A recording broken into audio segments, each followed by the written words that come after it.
Cuando tú estás en tu casa, con tus hijos, o con tu esposa o con tu esposo, y algo se cae y alguien de ellos está cerca y lo ve, ¿qué esperarías que haga? Pero que a veces decíamos, ¿se acuerdan cuando éramos jóvenes? Yo no lo tiré, ¿verdad? ¿Yo por qué? Yo no lo tiré. ¿Alguna vez dijiste eso o fui el único? Sí, bueno, ya no me siento tan mal. Ok, ¿verdad? Yo no fui, ¿verdad? Ok, eso es lo que esperan las personas cuando están afuera y ven, si están cerca y ven que alguien, si tú vas por la calle y ves que alguien se cae y alguien está cerca, ¿qué esperarías, verdad? Pues que lo ayuden a levantarse. Si ves que hay una silla y ves que se cae, ¿qué esperas? Si tú estás a la mano, levantarla. Eso es la lógica, lo que nos dicta el sentido común. Por desgracia, esta lógica muchas veces no es aplicada en términos espirituales en el mundo cristiano. Hay personas que a veces caen espiritualmente hablando y los que están alrededor se hacen de la vista gorda, como diciendo, no es mi asunto, a mí no me toca, ahí voy a orar por esa persona, que alguien le ayude. Pero hoy vamos a aprender en el pasaje que nos toca en la serie de Gálatas que estamos estudiando. Hemos llegado a Gálatas 6 y ahí vamos a comenzar en el versículo 1 viendo una amonestación que va a evidenciar quiénes son aquellos que son auténticamente espirituales. Y vamos a ver que la orden que se les da a los que son espirituales es que restauren a los que sorprenden en alguna falta, y literalmente la palabra falta es caída. Por eso el título del mensaje de hoy es Restaurando al caído. El título de hoy es Restaurando al caído, con base en Gálatas capítulo 6 versículos 1 y 2. En el estudio que hemos llevado de esta carta versículo por versículo, descubrimos ya en el capítulo anterior cómo los cristianos son llamados a vivir en el Espíritu Santo, en el poder del Espíritu Santo, a andar en el Espíritu, dijo el apóstol en el capítulo 5 versículo 16. En el versículo 18 les dijo a ser guiados por el Espíritu. En el versículo 25 a vivir por el Espíritu, a andar en el Espíritu. Todas estas cosas se supone que ilustran la forma en que un auténtico cristiano debe vivir el cristianismo. En el poder del Espíritu Santo, manifestando el fruto del Espíritu Santo, versículo 22 y 23 del capítulo 5. Ahora, en el capítulo 6, Pablo nos va a dar ciertas órdenes que van a evidenciar si tú de veras eres una persona espiritual o no. Porque es fácil decir que soy espiritual, lo difícil es demostrarlo, ¿o no? Y entonces Pablo va a dar varios imperativos, varias órdenes en donde nos va a exigir que mostremos la espiritualidad de manera práctica. Y hoy vamos a ver las primeras dos órdenes que él da en el capítulo 6. Una está en el versículo 1, es la orden de restaurar, y en el versículo 2, la orden de llevar las cargas unos de los otros. Son dos órdenes y vamos a estudiarlas con un poco más de profundidad.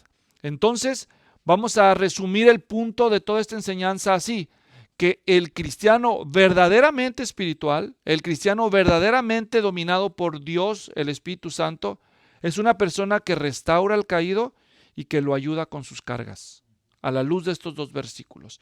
Y para esto, pues, vamos a leer Gálatas 6, 1 y 2. Dice, hermanos, aun si alguno es sorprendido en alguna falta, ustedes que son espirituales, restáurenlo en un espíritu de mansedumbre, mirándote a ti mismo, no sea que tú también seas tentado. Lleven los unos las cargas de los otros y cumplan así la ley de Cristo. Bueno, hasta ahí nos vamos a quedar. Entonces, vamos a analizar con detenimiento cada una de estas órdenes. Primero la del versículo 1, la orden de restaurar al caído, y luego la del versículo 2, que es la orden de llevar las cargas los unos de los otros y cumplir así la ley de Cristo. Empecemos aquí en el versículo 1 que acabamos de leer. Vamos a observar que con base en el versículo 1 hay ciertas verdades, hay 4 verdades que se desprenden del análisis del versículo 1 con respecto a el ayudar a otros cristianos. Y esas 4 cosas que vamos a ver ahorita en detalle, una tiene que ver con respecto al pecado, otra tiene que ver con respecto a los efectos del pecado, otra tiene que ver con el significado de restaurar en este contexto y las 4 condiciones que se deben cumplir aquel que restaura a otro. Empezamos observando en este versículo, lo primero que quiero recalcar es cuando dice, si alguno es sorprendido en alguna falta, diga falta.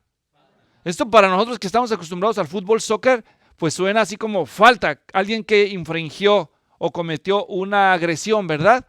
Pero realmente la palabra falta en el idioma original es una palabra que literalmente significa resbalón, desliz, paso en falso, desviación, caerse afuera.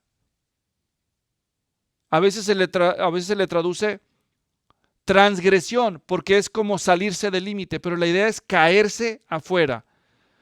¿Saben ustedes que todos los cristianos son susceptibles de caer en tentación y en el pecado? Por eso dice en el versículo que leímos, si alguno es sorprendido en alguna falta, porque esto puede pasarle a cualquiera de nosotros. De hecho, en el pasaje de 1 Corintios 10:12, no lo busquen, lo leo para ustedes, escuchen las palabras del apóstol. 1 Corintios 10:12 dice, por tanto, el que cree que está firme, tenga cuidado, no sea que caiga.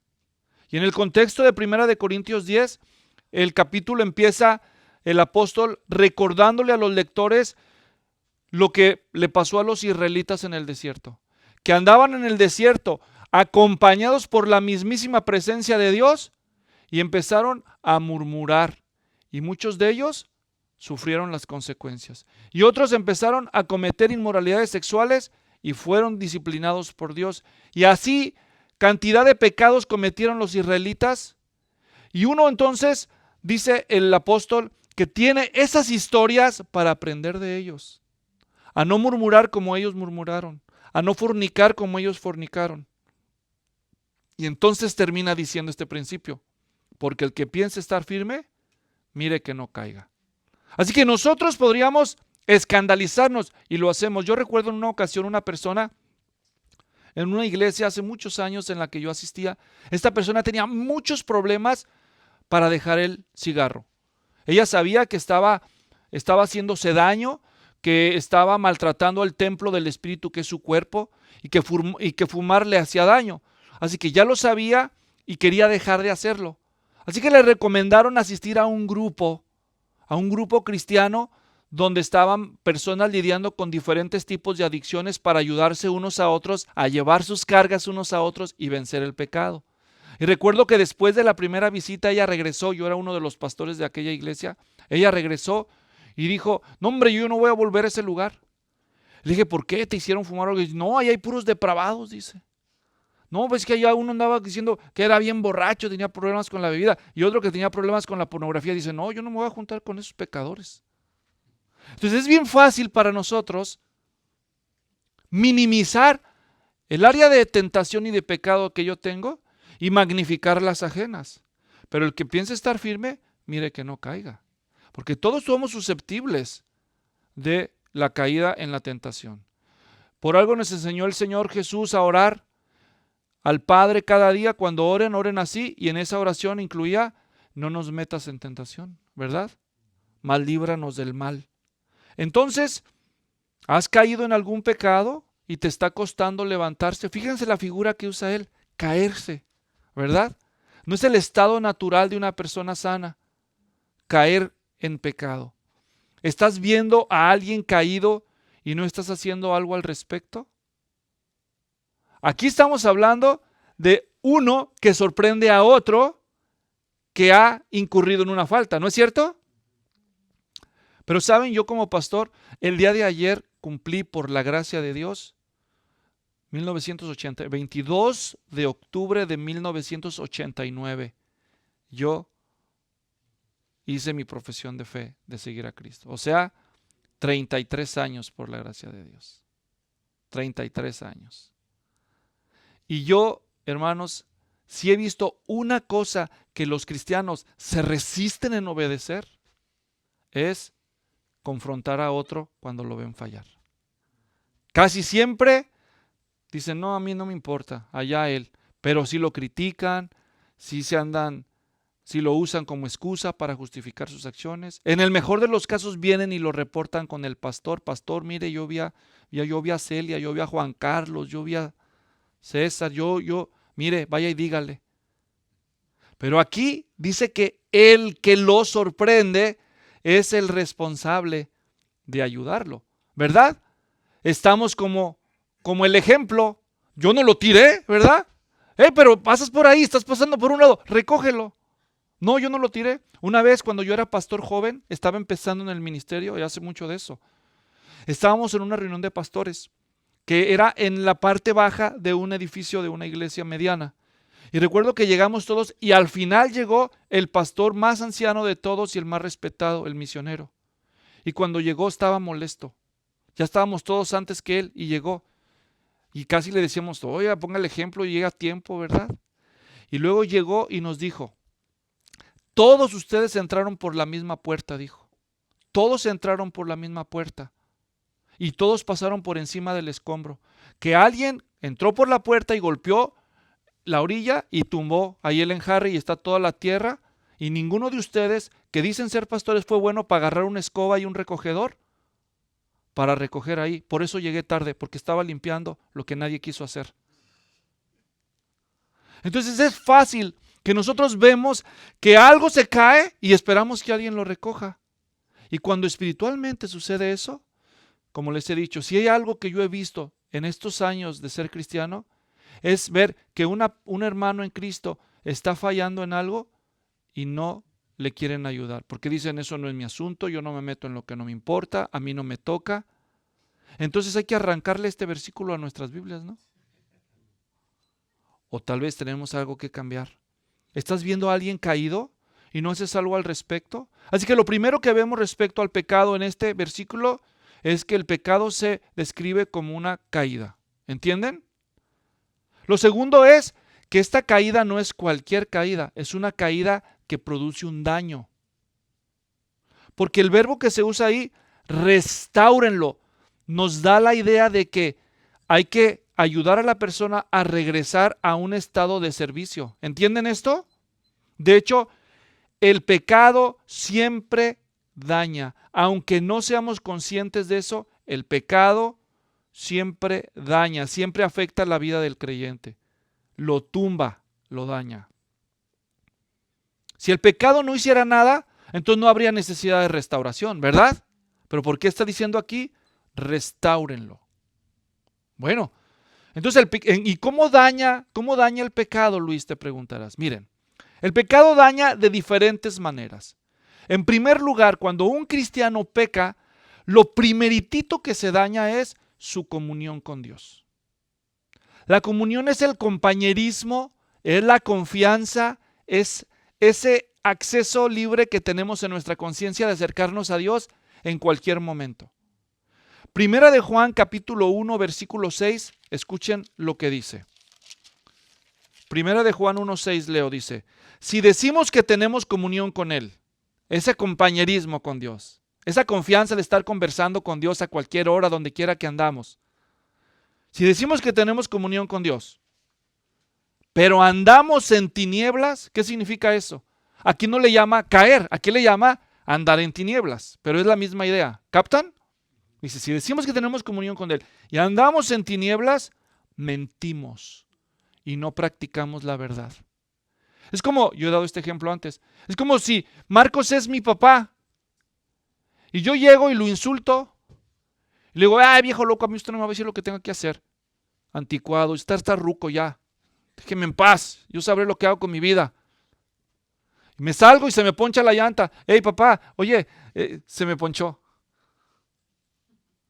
Eso, dices, ¿con qué? Ahora sí papá, arréglala tú, mijito, ¿verdad?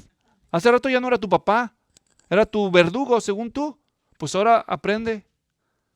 Entonces, ¿cómo yo voy a llamarle con confianza a mi padre al que acabo de insultar? El primer daño que el pecado causa en nuestra vida es que perjudica nuestra relación, nuestra confianza con Dios. No dejo de ser hijo de Dios si soy auténtico hijo de Dios. Le falto el respeto a mi papá, no dejo de ser su hijo, pero sí pierdo la confianza de encontrar su socorro. Si en cambio yo llegara y le dijera, y me equivoqué con mi papá, la verdad, y mi papá es un buen padre, y yo digo, ¿sabes qué, papá? Perdón, la verdad fui un insolente, ni cara tengo, la verdad tú eres un buen padre conmigo y no sé por qué te dije eso. Eso es lo que espera un padre, es todo, ¿no? Pues que te disculpes, que seas humilde y reconozcas tu falta. Y entonces ya puedes decir, oye, perdón, yo sé que con qué cara te pido ayuda, papá, pero se me ponchó la llanta y no sé qué hacer. Bueno, pues vamos a arreglarla. Esa es la vida, esa es una familia. Pero cuando tú pecas, Dios espera que vuelvas a Él con humildad y te arrepientas y reconozcas tu falta. Eso es confesar. Porque aquí mismo en 1 Juan 1:9, si confesamos nuestros pecados, Él es fiel y justo para perdonarnos los pecados y limpiarnos de toda maldad.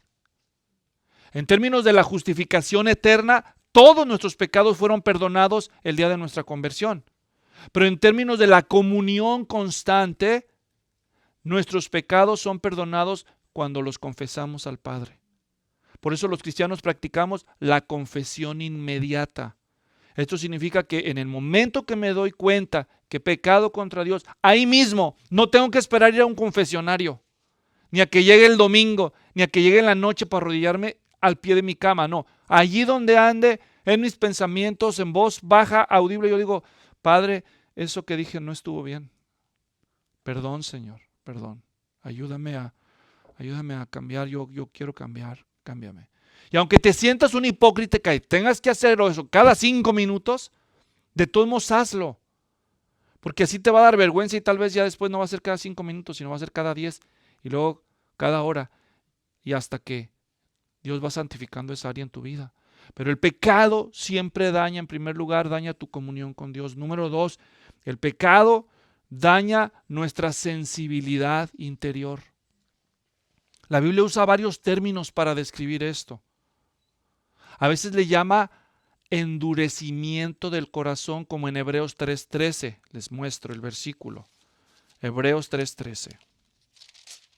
Dice, Hebreos 3:13, antes exhórtense los unos a los otros cada día. Esta es la misma idea que estamos hablando. ¿Ves que alguno comete una falta? Restáuralo. ¿Cómo lo haces? Con la exhortación. Entonces, Hebreos 3:13, antes exhórtense los unos a otros cada día mientras todavía se dice hoy, no sea que alguno de ustedes sea endurecido por el engaño del pecado. ¿Ven lo que puede hacer el pecado? Cuando es persistente un pecado, endurece el corazón. La primera vez que cometiste un pecado, qué mal te sentiste. Pero después, la segunda vez ya no te sentiste tan mal. Y la tercera vez ya no te sentiste mal. Y la cuarta vez ya te gustó. Y la quinta ya es deporte. Y lo que antes era un corazón de carne, se hace un corazón de piedra. Se endurece. Otro de los términos que la Biblia usa para este fenómeno es cauterizar la conciencia. Primera de Timoteo 4:2 es un ejemplo de eso. Leo para ustedes. Primera de Timoteo 4:2 dice, mediante la hipocresía de mentirosos que tienen cauterizada la conciencia. Está hablando aquí de los falsos maestros guiados por demonios que enseñan doctrinas falsas, especialmente en los últimos tiempos, en los tiempos que vivimos. Estas personas son unos mentirosos descarados, pero ya no les duele.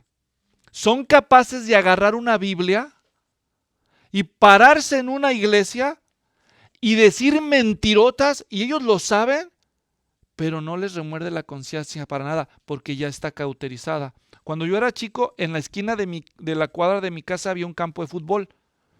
Y como ya saben que México es un país de primer mundo en las instalaciones deportivas, pues toda la cancha era de pura tierra y vidrios, ¿no? Entonces no había nada de pasto, pura tierra y puros vidrios y piedras y todo, ¿no?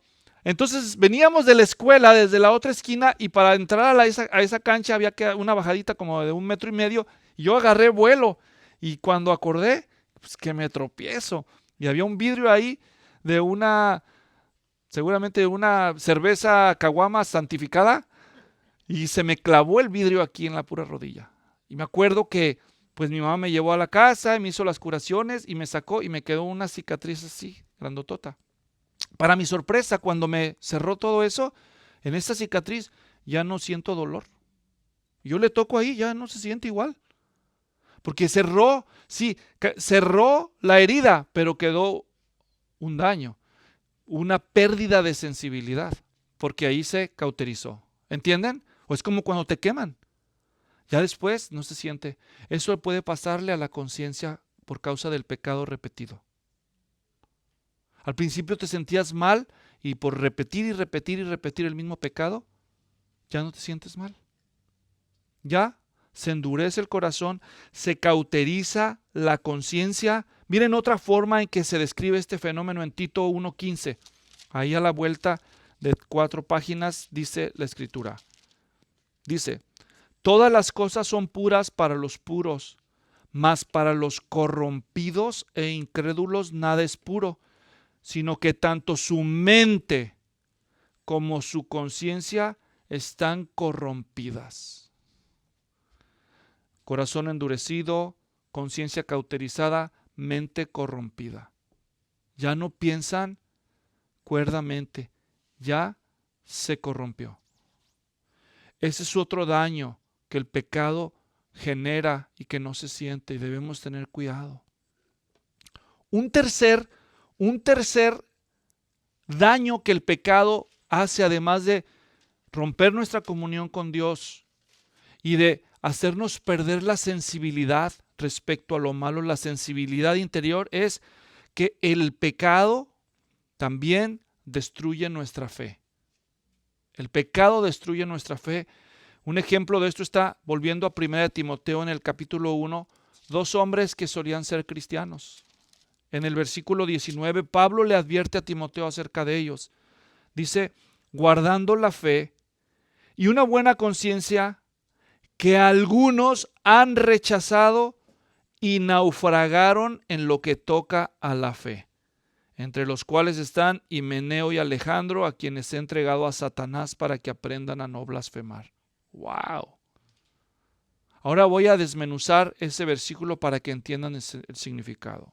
En el 19 dice que debemos guardar la fe. Observen la lógica. La fe, dice, guardamos la fe y una buena conciencia. ¿Observan esto? La conciencia y la fe van de la mano, según Pablo en este versículo. ¿Están viendo eso? Guardando la fe y la buena conciencia. Entonces acabamos de hablar que cuando uno peca, cauteriza la conciencia. ¿Entienden? Por este lado está la fe firme y la conciencia.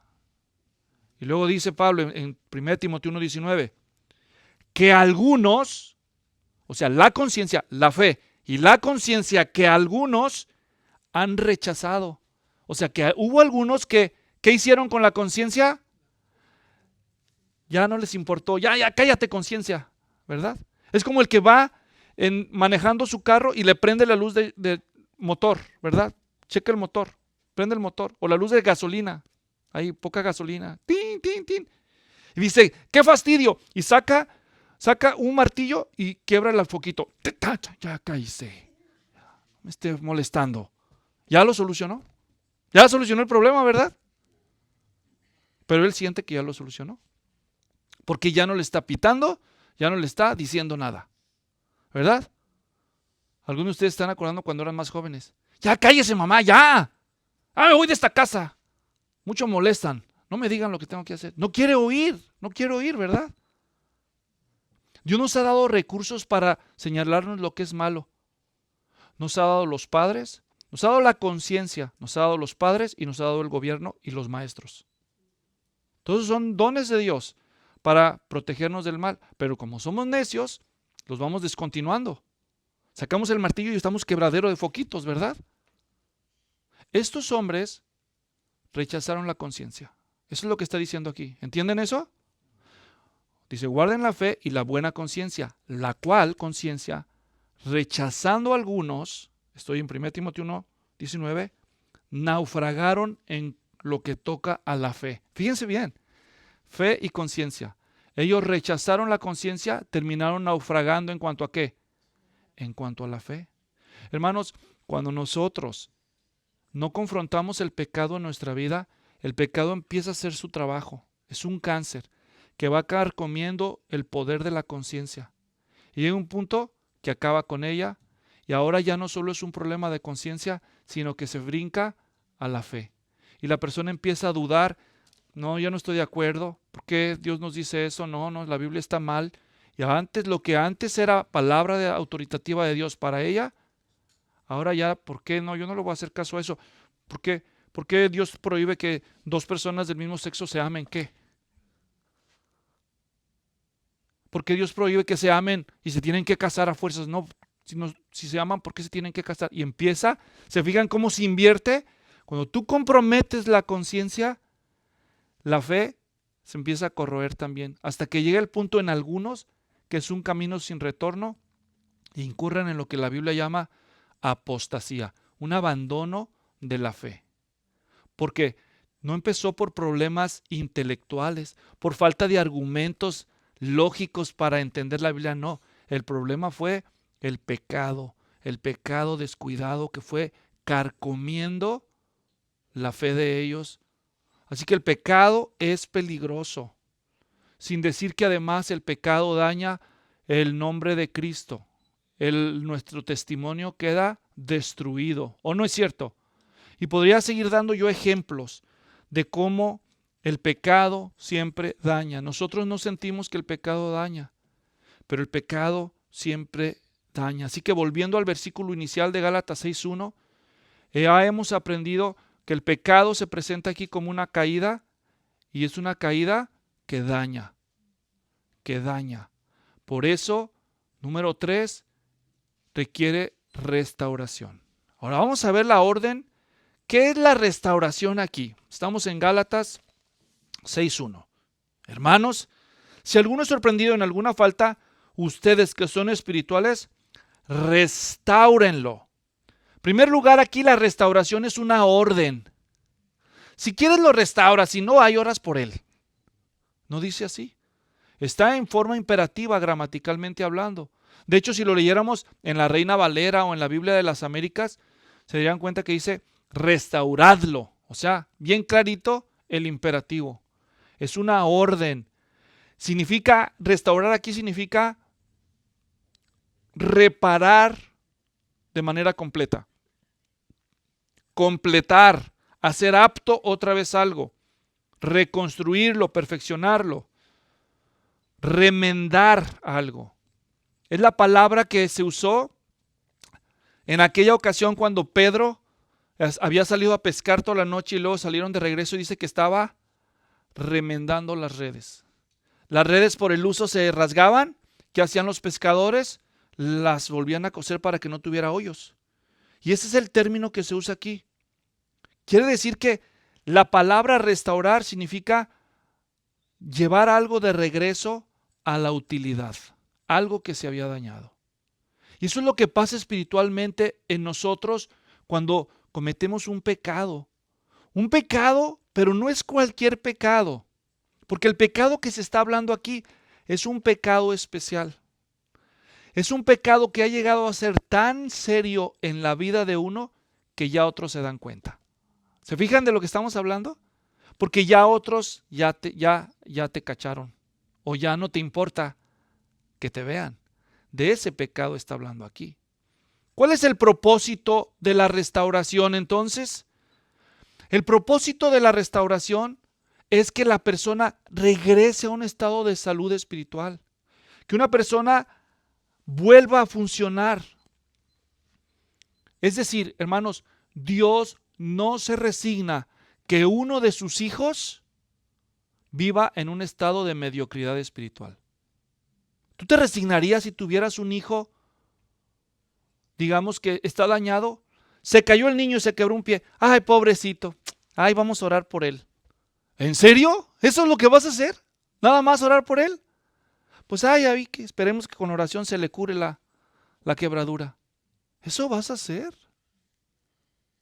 No, no, no, no me toques, papá, me duele. Pues mi hijo, te va a doler. Pues te tenemos que levantar de ahí. Tenemos que poner el hueso de regreso. Tenemos que poner una inyección para que te pongan anestesia si no quieres que te duela. Ay, no, no, a mí no me gustan las inyecciones. Te va a doler, como le busques, te tiene que doler de alguna manera. Pero es que tenemos que ayudarte.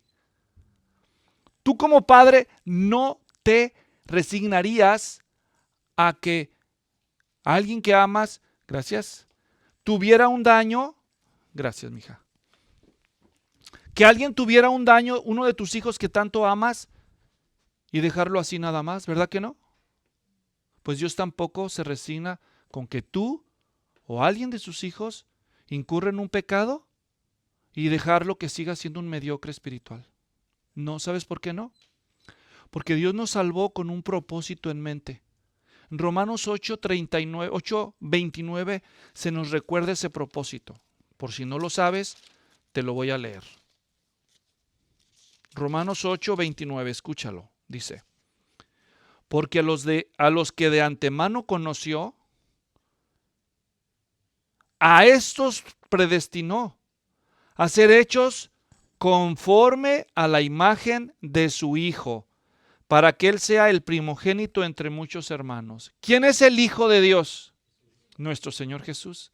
Así que a los que Dios antes conoció, a sus escogidos, a ellos los predestinó para que sean hechos conformes a la imagen de su Hijo. Cuando nosotros pecamos, nos estancamos o nos alejamos de la imagen de Cristo. Y Dios no se va a resignar. Que es, no, pues yo soy así, es que yo soy mexicano. Los mexicanos somos muy machos. Así somos nosotros. Nosotros no nos andamos con cosas ridículas, ni cursis. No, yo no digo que amo, eso ¿qué es eso? Que fuera afeminado, ¿qué?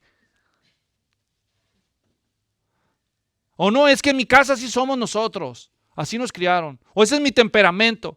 Y nosotros podemos justificarnos con una y mil cosas, pero Dios dice, no me voy a resignar, no me vas a convencer.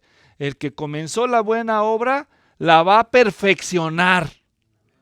Nos va a llevar a la semejanza de su Hijo. Tú escoges, como yo le decía a mis hijos cuando eran niños. Lo vas a hacer.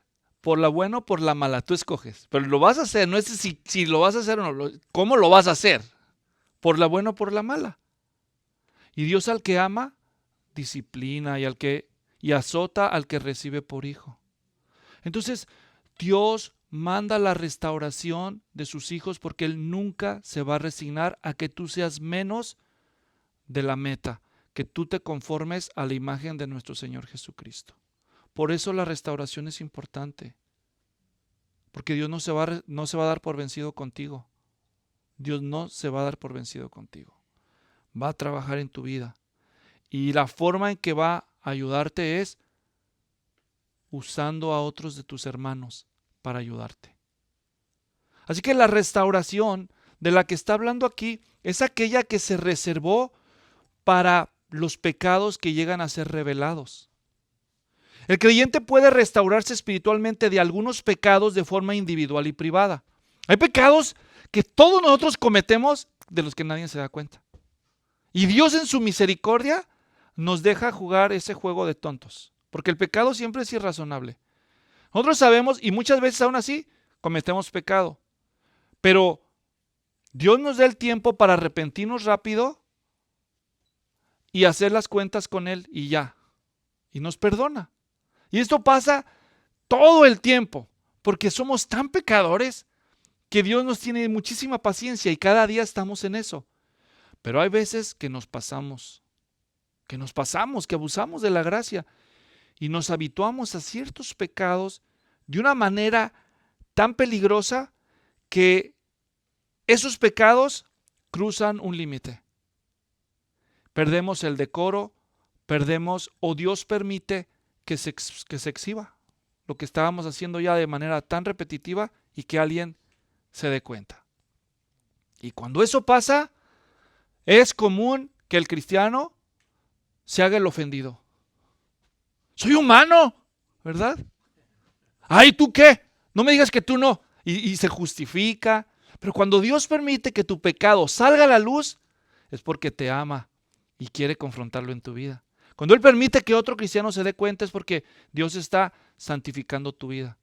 Y quiere usar un cristiano o una cristiana obediente que tenga el valor, las agallas y el amor para acercarse contigo cuando ve que esto ya se pasó de la raya.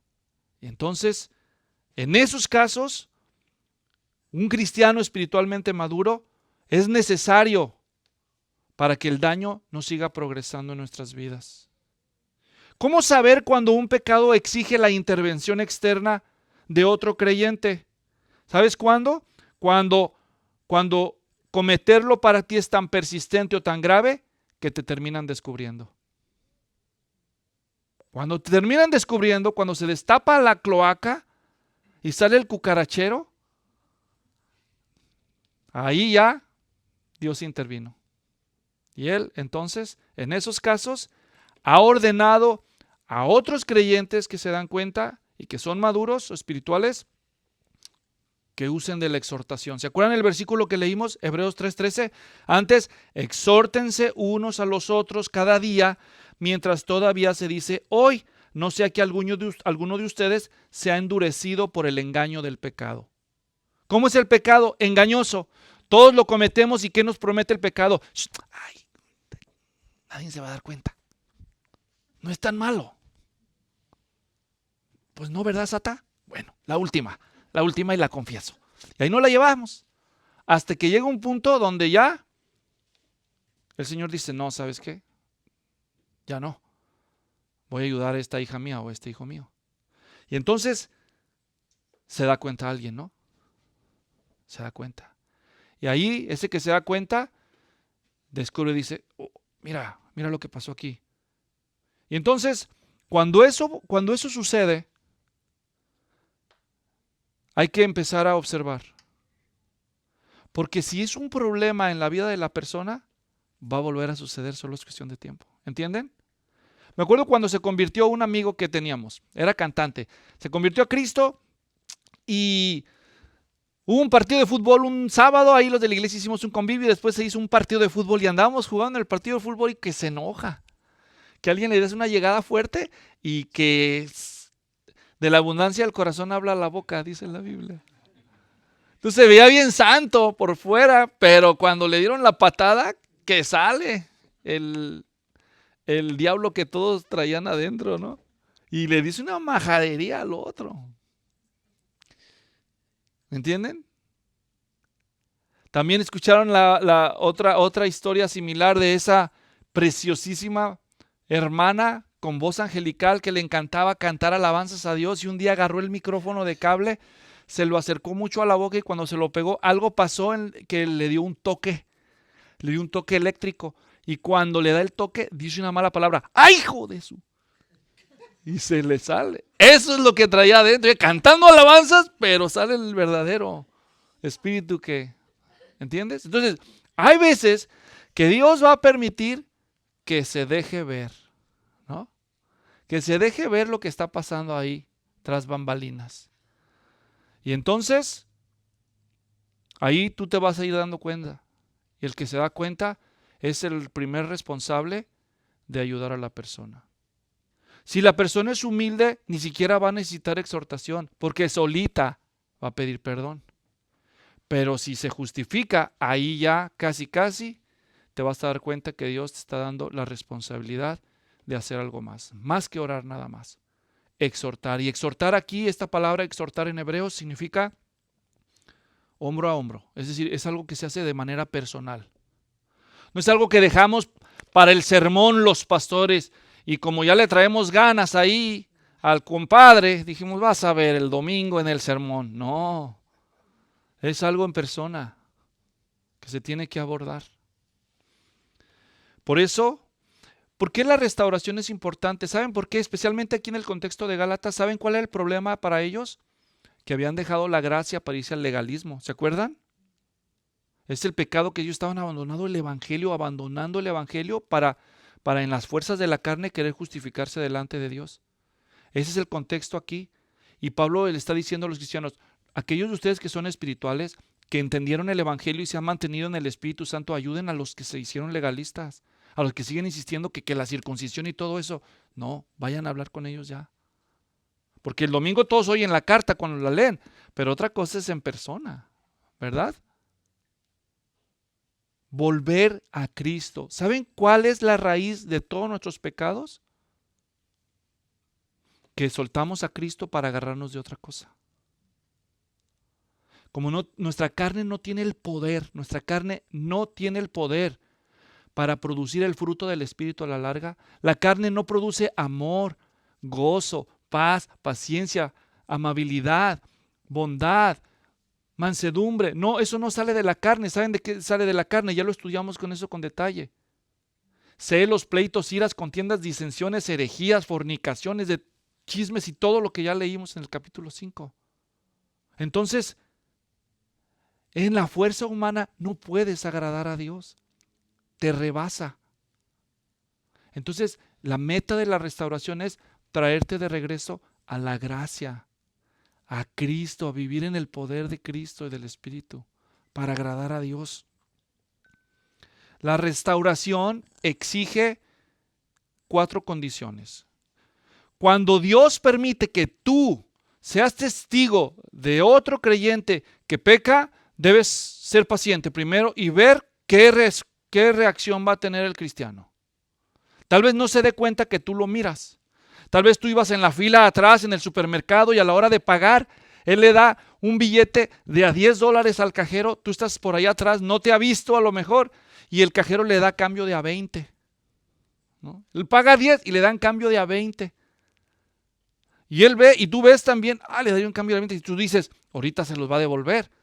Pero no, agarra el cambio y dice, aleluya, la bendición, ¿verdad? Y se sale, y lo alcanzas. Él dice, hermano, ¿cómo está? Oh, varón, ¿cómo está? Bien. Oh, qué bien. Oiga, miré lo que pasó ahí. ¿Qué? El cambio. Oh, sí, ¿viste la bendición? No, ¿cuál bendición? Eso es robar. Se lo van a cobrar al pobre. Tienes que decir algo. Dale un poco de espacio y tiempo para ver. Y si no se da apercibida a la persona de que ha cometido una falta, acércate y dile. Y le sabes que vi esto. Acércate y hazlo con la actitud correcta. Fíjense las condiciones que se establece aquí para restaurar adecuadamente a una persona. En el versículo de Gálatas, regresando a Gálatas 6:1.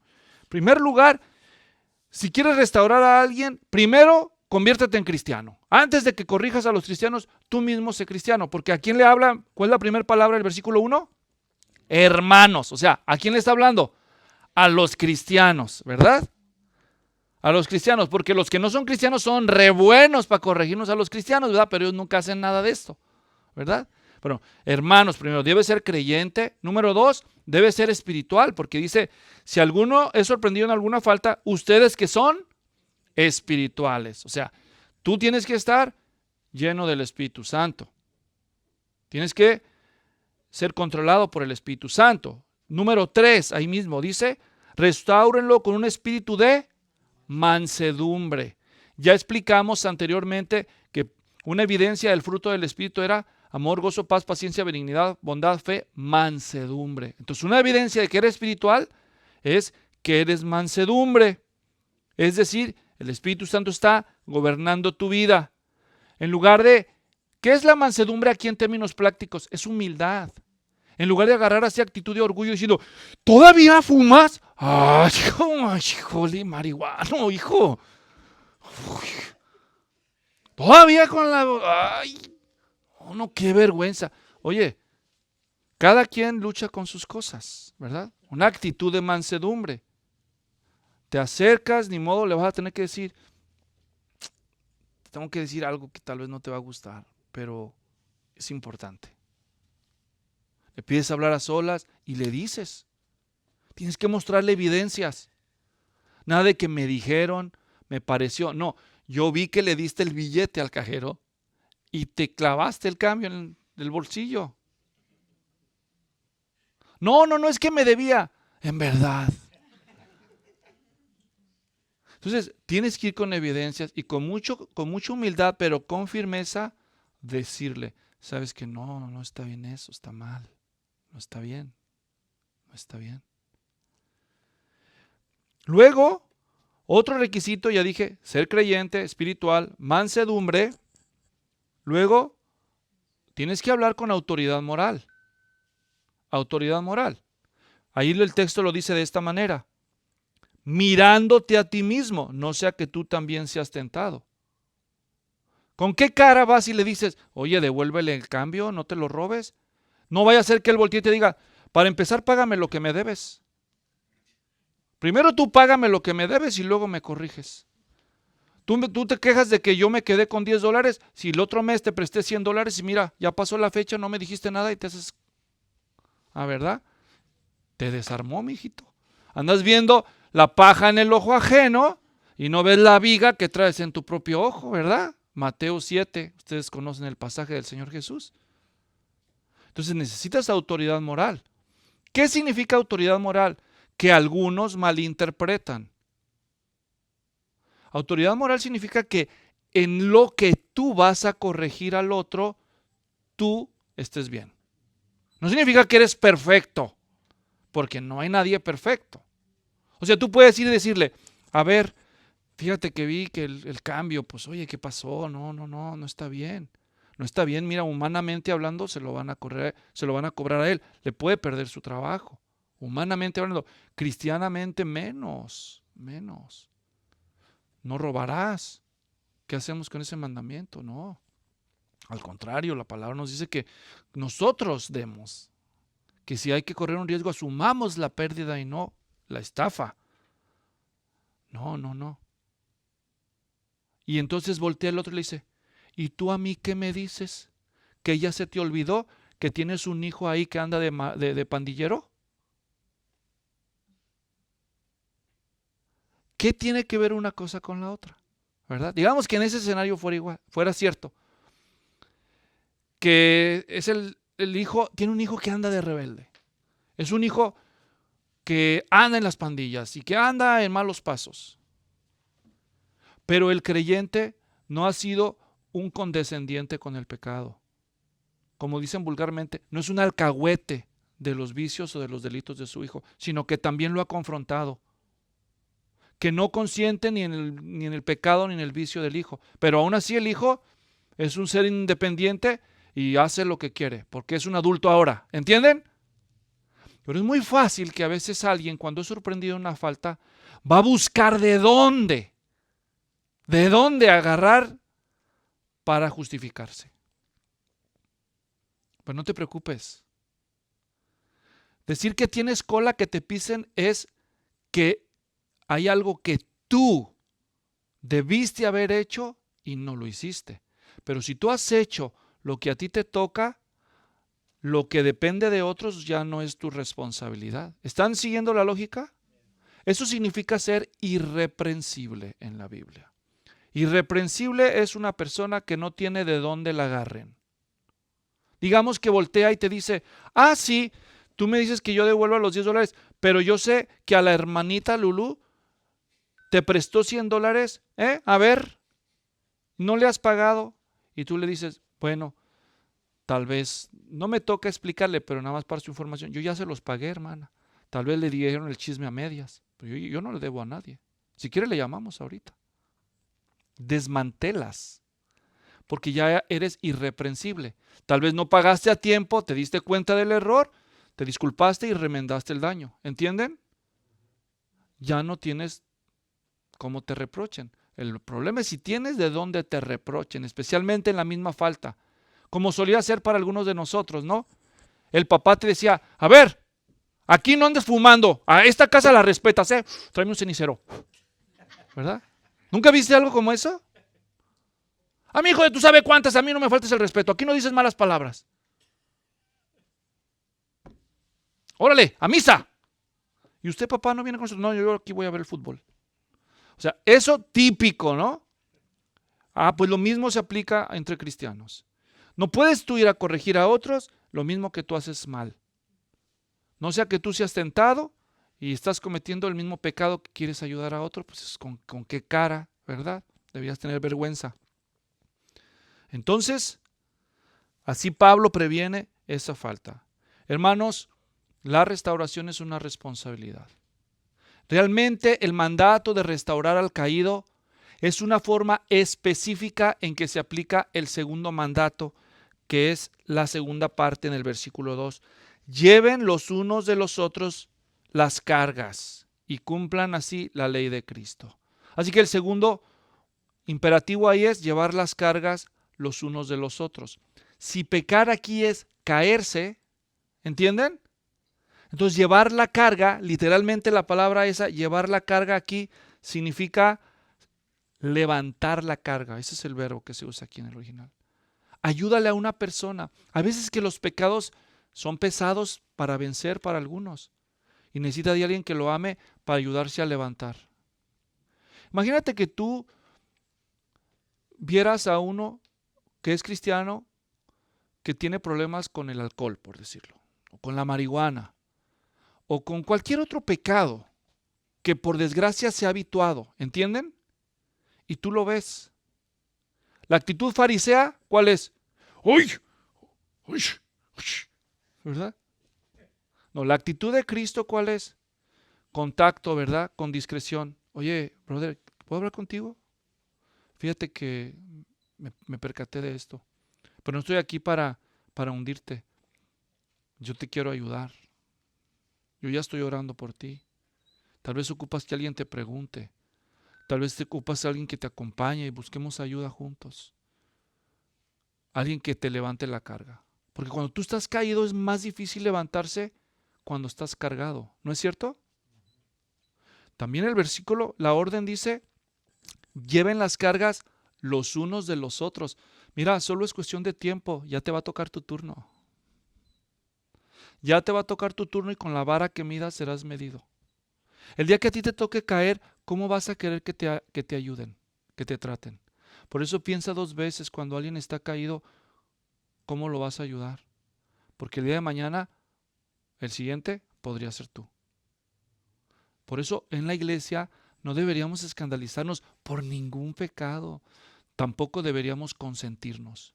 Deberíamos confrontarnos en amor y ayudarnos con la carga hasta que alguien empieza a caminar en sanidad, en estabilidad. ¿Por qué?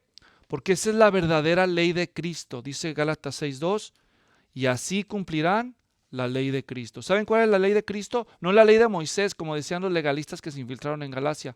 La ley de Cristo es, ámense los unos a los otros como yo los he amado. La más grande manifestación del Espíritu, ¿cuál es? El amor, ¿verdad? Así es como se cumple la ley de Cristo.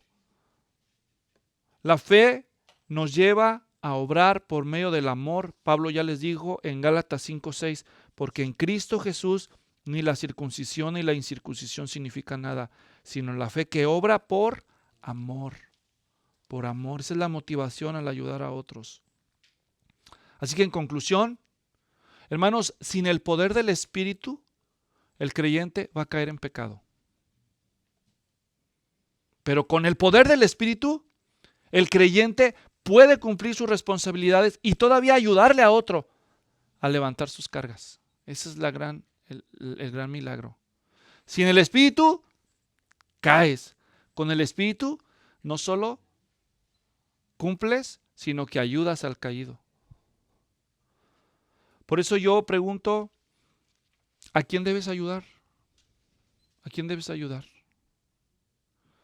Así que resumiendo los consejos que hemos oído hoy, si Dios permite que tú veas a otro que dice que es cristiano pecar de manera repetida o grave en cierta falta, no solo ora por esa persona, pero acércate a hablar con la persona a solas. Muéstrale evidencias, muéstrale, ¿sabes qué? Me di cuenta de esto y quiero animarte, eso no está bien. Pero no te estoy juzgando, vengo a ayudarte. ¿Cómo tú crees que te puedo ayudar? Yo creo que te puedo ayudar así. Cuando tú presentes evidencias, hermano, a alguien que está pecando, debes esperar ver arrepentimiento. No te intimides. Si tú sabes que alguien dijo o hizo algo de manera repetida que está mal y esa persona dice que es cristiana, cuando tú vayas y se lo menciones, no te intimides si se trata de justificar. Debes esperar arrepentimiento. La persona, si tú le estás mostrando evidencias, debe admitir su responsabilidad y arrepentirse si quiere ser restaurada. Nada de que no, mi esposa me castiga, por eso yo me metí con aquella, la rorra. Mira, eso es adulterio, no le busques 3 pies al gato. No, pero es que eso es robo. Es robo. Hubieras pedido ayuda. Te despidieron, sí está mal, lo siento, pero robar no es la solución. O sea, no te retraigas, el pecado es pecado. Tienes que pintar una línea en el suelo. Y nunca permitas que se evada. Y cuando se arrepienta, entonces ayúdale. Ayúdale a levantarse para que empiece a caminar otra vez. Si no tienes lo que se necesita para ayudarle, acompáñale a donde le puedan ayudar. Cuando una persona, le voy a dar un ejemplo bien típico, en un matrimonio tienen problemas y uno de los dos le dice, no, tenemos que arreglarlo solos, no tenemos que decirle a nadie. Eso es bien típico en todos nosotros los casados. No le digas a nadie, son nuestros problemas. Pero cuando ya llevas tiempo y por más que intentan, no logran comunicarse y no se arreglan los problemas, sino que los problemas aumentan, necesitan ayuda. Necesitan ir con alguien que está en una posición y en la capacidad de ayudar. Así que eso no es ser chismoso. Eso es lo que debemos de hacer. Como hemos dicho antes, si te duele una muela, ¿qué haces? Ponte a orar. Ponte a orar. Se te descompone el carro en el medio del freeway. Ponte a orar. Ponte a orar. Ponte a orar. Si te pica el diente y te duele, ¿qué haces? Vas con el dentista. Oras, pero vas con el dentista, ¿no? Si te quiebra el carro, ¿qué haces? Oras, porque eres cristiano, pero ¿le llamas a quién? Al mecánico. Pues si hay un problema y no lo puedes arreglar, ¿por qué aplicas esa misma lógica insensata? Tienes que acudir por ayuda con el que te puede ayudar. Y eso no es chisme. Eso es lo que se espera que hagas. Pero por desgracia, cuando vemos que alguien cae, ¿qué decimos? Vamos a orar. Que alguien más le ayude. ¿Verdad? Yo no soy dentista. Bueno, pero si tu hijo se le pica el diente y está llorando toda la noche y tú no eres dentista, ¿qué haces? Lo llevas al dentista, ¿verdad? Pues haz lo mismo con tu hermano caído. Si tú no sabes cómo ayudarle, llévalo a donde le puedan ayudar. Y no le digas a tu esposa, no lo lleves al dentista, es muy carero, ¿verdad? Déjala, si tú no quieres llevarlo, déjala que lo lleve ella al dentista. Pues si tú no quisiste obedecer el mandamiento, deja que otro sí lo restaure o lo lleve a donde lo pueden restaurar. Oremos. Señor, gracias te damos por este pasaje tan desafiante para nuestras vidas, pero tan necesario para que como cuerpo de Cristo podamos caminar con salud espiritual y emocional. Te damos gracias, te ruego que nos des la fuerza para obedecer en el nombre de Jesús. Amén.